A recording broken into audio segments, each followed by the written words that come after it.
আসসালামু আলাইকুম দর্শকবৃন্দ।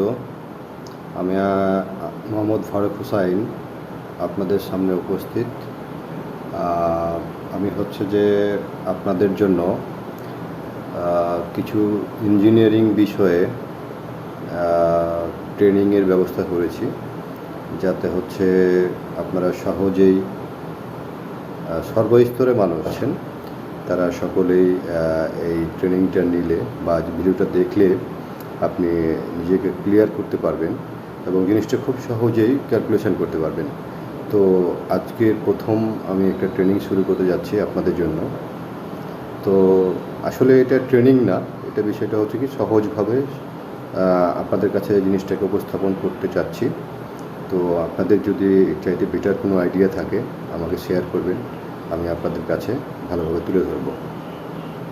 তো আপনারা ভিডিও টাইটেল দেখে আপনারা বুঝতে পারছেন যে আইপিএস নির্বাচন কিভাবে করতে হয়, এটা একটা উদাহরণ দেওয়া হয়েছে। তো আপনারা বাসা বাড়ির জন্য আইপিএস নির্বাচন করার জন্য বিভিন্ন জনের কাছে, বিভিন্ন ইঞ্জিনিয়ারের কাছে বা অভিজ্ঞ লোকের কাছে আপনারা পরামর্শ নেওয়ার জন্য আপনারা যান। তো এটা আপনারা না গিয়ে আপনি এই ভিডিওটা ভালো করে দেখে আপনি নিজের বাড়ির যে আইপিএস নির্বাচন করবেন, এই নির্বাচনটা করার জন্য আপনাকে নিজেকেই চেষ্টা করে আপনি এখান থেকে ভালো ফলাফল তৈরি করতে পারবেন এবং এই বিষয়ে আমি আশা রাখি আপনি ভালো একটা অভিজ্ঞতা অর্জন করবেন এবং পরবর্তীতে আপনি কাউকে এটা নির্বাচন করতে আপনি সাহায্য করবেন আশা রাখি। আর ভিডিও শুরুতে আমি আপনাদের কাছে একটা অনুরোধ রাখবো।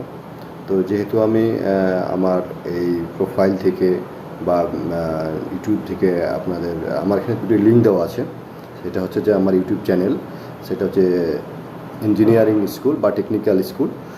আরেকটা হচ্ছে আমার নিজস্ব প্রোফাইল, এখান থেকে আমার ভিডিওগুলো যাবে। তো আপনারা হচ্ছে যে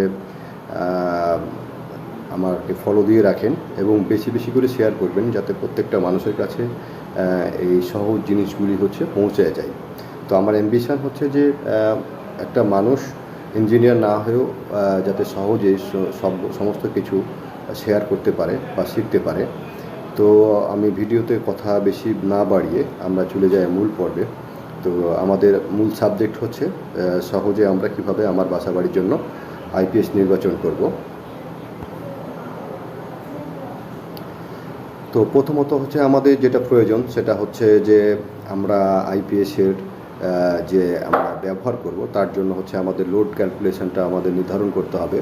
তো লোড ক্যালকুলেশনের জন্য বেসিক্যালি আমাদের যেটা প্রয়োজন হবে সেটা হচ্ছে আমার কি আমি ব্যবহার করব। তো প্রথমে এখানে একটা উদাহরণ দেওয়া হয়েছে, ফ্যান হচ্ছে 2টি, আর লাইট হচ্ছে 3টি, আর ল্যাপটপ হচ্ছে 1টি। তো একটি ফ্যানের বেসিক্যালি হচ্ছে যে ওয়াট থাকে 80 ওয়াট, আর লাইট আমরা যেটা মেজার করেছিলাম সেটা হচ্ছে 20 ওয়াট, আর এখান থেকে যেটা হচ্ছে যে আপনার একটি ল্যাপটপ 60 ওয়াট। তো টোটাল এখানে আমরা লোড ক্যালকুলেশন করে যেটা পেলাম সেটা হচ্ছে 280 ওয়াট। তো এটা হচ্ছে আমাদের লোড পেয়ে গেলাম। তো লোডটি পাওয়ার পরে আমাদের নির্বাচন করতে হবে আমি কত ভিএর একটা আইপিএস নিব। তো আইপিএস নির্বাচনের জন্য আমরা তো লোড পেয়ে গেছি, এখন হচ্ছে যে আমরা কীভাবে আইপিএসের ভিএ ক্যালকুলেশন করব। তো এখানে হচ্ছে ফর্মুলাটা সর্বমোট লোড থাকবে এবং পাওয়ার ফ্যাক্টর থাকবে। তো আমরা পূর্বে আমরা হিসাব করে নিয়েছি, আমাদের ডিমান্ড ছিল 280 ওয়াট এবং পাওয়ার ফ্যাক্টর হচ্ছে যে বিদ্যুৎ কোম্পানিগুলি তাদের বৈদ্যুতিক কোসাইন যেটা থাকে, তারা যখন তারা পাওয়ার জেনারেশন করে সেই জেনারেশনের সময় তারা নির্ধারণ করে দিয়ে থাকে। এখন তারা যেটা দিবে ঠিক আমরা সেটাই পাবো, এখানে আমাদের কিছু করার নেই। তো অনেক কোম্পানি দিয়ে থাকে হচ্ছে যে 0.89, কোনো কোম্পানি দিয়ে থাকে যে 9, কোনো কোম্পানি দিয়ে থাকে 1। আসলে 1 তারা দেয় না, 1 দিলে হচ্ছে আমাদের বিদ্যুৎ খরচটা অনেক কম হবে, বাট এটা হচ্ছে তারা কিন্তু প্রকৃতপক্ষে দেয় না। তো আমাদের সবচেয়ে বড় বিষয়টা হচ্ছে যে আমরা একটা স্ট্যান্ডার্ড আমরা ধরে নিয়েছি 0.8, এটা ধরে আমরা কাজ করছি। তাতে হচ্ছে যে আমাদের যেটা আসতেছে আমাদের 350 ভিএ আসতেছে। যদি আমরা 0.8 ক্যালকুলেশন করি তাহলে আমরা 350 পেলাম। এই 350কে আমরা আবার কি করব, পরবর্তীতে যদি আমরা চিন্তা ভাবনা করি যে অতিরিক্ত কোনো একটা চাহিদা বাড়তে পারে বা অতিরিক্ত লোড বাড়তে পারে, যদি প্রয়োজন হয় তাহলে একটা আইপিএস কিনলে মানুষ তো চিন্তা ভাবনা করে যে বেসিক্যালি তারা যেটা করবে যে তারা হয়তো বা আরও 2-1টা লোড বাড়াতে পারে। তার জন্য আপনি 30% বাফার রেখে আপনি যদি রাখেন তাহলে 350কে 30% বাফার করতে গেলে 455 ভি এখানে পাওয়া যাচ্ছে। তা আমরা এখানে অলরেডি ক্যালকুলেটেড করে নিয়েছি যে আমাদের টোটাল হচ্ছে 455 ভি। এখন আমরা আইপিএসের ভিএ ক্যালকুলেশন করে ফেললাম, যেটা আসলে মেশিন যেটা দিয়ে চার্জ দিবে অথবা পাওয়ার ট্রান্সমিশন করবে বা ব্যাটারি থেকে আমাদের বাসার জন্য ডিসি থেকে এসিতে নিয়ে আসবে এবং এসি থেকে ডিসি করবে। এটাই হচ্ছে আপনার আইপিএস। তো এটাতে আমাদের ভিএ ক্যালকুলেশন করা হলো। তো পরবর্তী স্লাইডে আমরা যেটা যাব, এখন হচ্ছে যে আমরা একটা ব্যাটারি ব্যাকআপ ক্যালকুলেশন করব কিভাবে। তো এখানে যেটা ফর্মুলা দেওয়া আছে আমরা একটু ভালো করে খেয়াল করি। এই ফর্মুলাটা এখানে যে ফর্মুলাটা দেওয়া আছে, এই ফর্মুলাটার জন্য আমাদের বেসিক্যালি যেটা করতে হবে, এখানে ব্যাটারি অ্যাম্পিয়ার আওয়ার দেওয়া আছে এবং ভোল্টেজ দেওয়া আছে এবং এন দিয়ে বোঝানো হচ্ছে যে কতগুলি ব্যাটারির সংখ্যা, এবং এখানেও কিন্তু পাওয়ার ফ্যাক্টর লাগবে। তো আমরা বেসিক্যালি যেটা হিসাব করেছি সেটা হচ্ছে যে আমাদের 150 হচ্ছে ব্যাটারি এবং 12 ভোল্টের ব্যাটারি এবং সংখ্যা হচ্ছে একটা, আর পাওয়ার ফ্যাক্টর তো আমরা পূর্বেই ডিক্লেয়ার করেছিলাম যেটা হচ্ছে যে 0.8। তো এইটা টোটাল আমি হিসাব নিকাশ করে যদি দেখি তাহলে হচ্ছে যে আমাদের টোটাল ব্যাকআপ যে ক্যালকুলেশনটা আসবে আমাদের এখানে হচ্ছে 1440 ওয়াট ঘন্টা। তো এটা হচ্ছে যে আমাদের টোটাল স্টোরেজ থাকবে।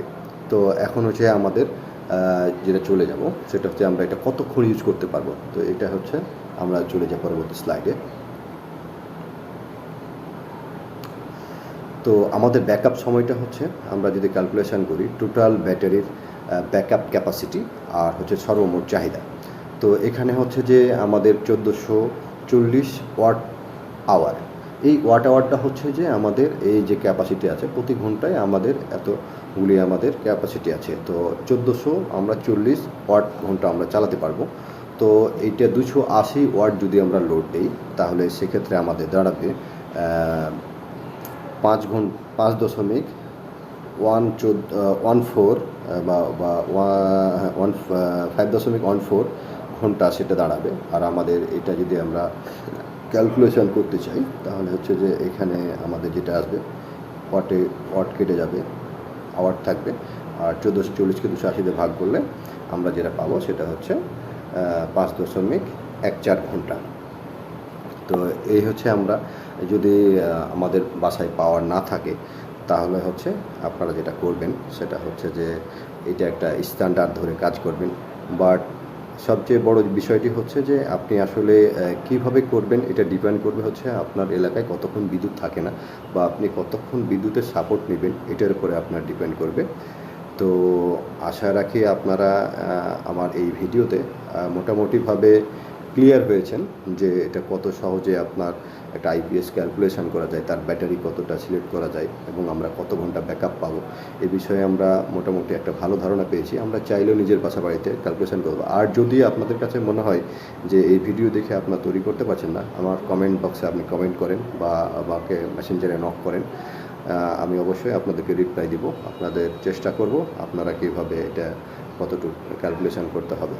তো আশা রাখি আমার এই ভিডিও দেখার পরে আপনাদের মোটামুটি একটা ভালো ধারণা হয়ে যাবে, আপনারা নিজেরাই তৈরি করতে পারবেন আশা রাখি। তো আপনাদের সকলকে ধন্যবাদ। আমি অবশ্যই আপনাদের কাছে আরেকটি রিকোয়েস্ট করব যে এই ভিডিওটা বা ভিডিও আমি যেগুলি তৈরি করব আপনারা বেশি বেশি করে শেয়ার করবেন, সবার মাঝে পৌঁছে দিবেন যাতে মানুষ সবাই জিনিসগুলো দেখতে পারে, দেখলে তারা নিজস্ব একটা অভিজ্ঞতা অর্জন করতে পারে। আসলে মানুষ ইঞ্জিনিয়ার হলেই যে সব কিছুই করবে বা করার দরকার পড়বে বা ইঞ্জিনিয়ার না হলে করতে পারবে না এমন কোনো বেসিক কোনো বিষয় নেই। বিষয়টি হচ্ছে যে আপনারা চাইলে সহজভাবে আপনারা দেখে আপনারা বুঝে আপনারা ক্যালকুলেশন করতে পারবেন আশা রাখি। তো আমি আপনাদের জন্য নেক্সটে অনেক ভালো ভালো টপিকস নিয়ে আলোচনা করব। আর আপনারা কমেন্ট বক্সে জানান যে কোনো বিষয় যদি আপনারা জানতে চান তাহলে আমি অবশ্যই আপনাদের জন্য ভালো করে ভিডিও করব। ভালো থাকেন। সালামু আলাইকুম।